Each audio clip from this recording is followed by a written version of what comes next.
Le 17 octobre, c'était le centenaire de la naissance d'Arthur Miller. On le connaît pour avoir été l'un des maris de Marilyn Monroe, mais Arthur Miller, c'est surtout l'un des papes du théâtre américain des années 50-60. En tout, 25 pièces avec des interprètes comme Simone Signoret et Yves Montand, ou récemment outre-Atlantique comme Scarlett Johansson, ces textes sont devenus des classiques. Actuellement, c'est Charles Berling qui interprète l'un des personnages de Vue du Pont, dans la mise en scène radicale du flamand Ivo van Hove, et c'est une douche froide. Elle est froide, mais elle n'est pas trop froide, mais là, elle est vraiment froide. Cathy, il s'incline devant tes papiers. Mes papiers? Et oui, s'il se marie avec toi, il a le droit d'être un citoyen américain. C'est ça son petit jeu. T'as compris ce que je te dis? L'Amérique des migrants, de la crise économique et des laissés-pour-compte, c'est cette Amérique-là qui intéresse Arthur Miller dans Vue du Pont comme dans toutes ses pièces.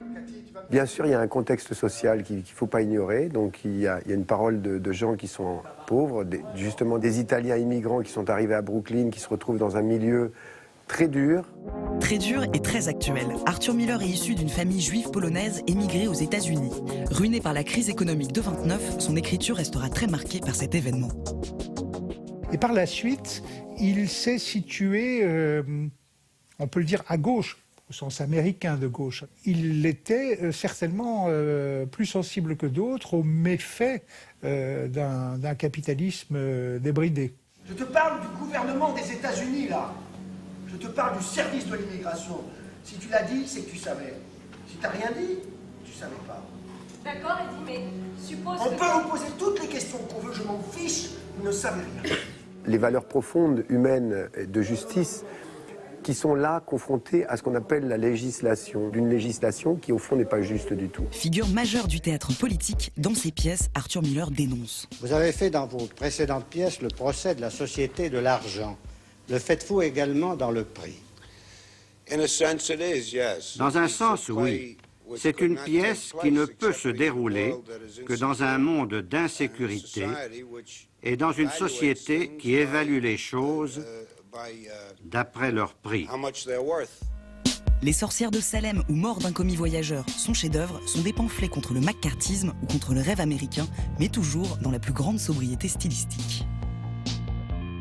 C'est une écriture sobre, ramassée, très pure. C'est pas un texte d'un lyrisme apparent. Il y a du lyrisme, mais c'est très poétique en réalité. Si Arthur Miller est un auteur politique, il est avant tout un dramaturge social. D'ailleurs, il dit « Je n'écris pas avec des idées, mais avec des personnages ». Bien sûr que son théâtre véhicule des idées, mais c'est avant tout des histoires qu'il raconte, des histoires humaines. Et il se trouve que ces histoires nous amènent à réfléchir sur l'organisation de la société. Pour moi, c'est comme Racine. Racine écrit toujours des pièces sur des sociétés, mais aussi sur les problèmes individuels. Un des talents d'Arthur Miller, la finesse de la psychologie de ses personnages. Mais ses pièces dépassent toujours le drame social. Tout le monde sait que tu lui as craché au visage.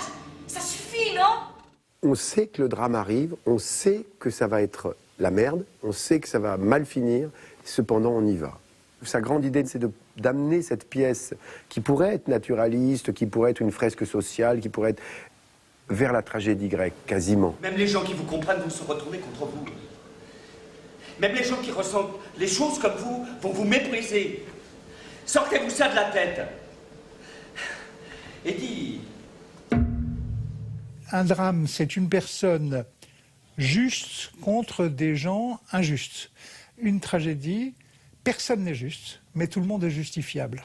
Et c'est le cas de Vue du Pont. C'est-à-dire qu'il n'y a pas véritablement de bons et de méchants, et c'est un personnage très bon qui va commettre finalement quelque chose d'infâme.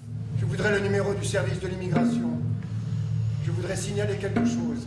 Tous les personnages sont fantastiquement intéressants. Aucun personnage n'est dévalorisé, jugé en dessous. Ils ont tous leur intérêt. Tout le monde a raison dans cette tragédie. Et en plus, maintenant, on m'accuse. Mon nom est un sale torchon. Pour essuyer tout le quartier, je veux mon nom. Maintenant, prends mon nom là.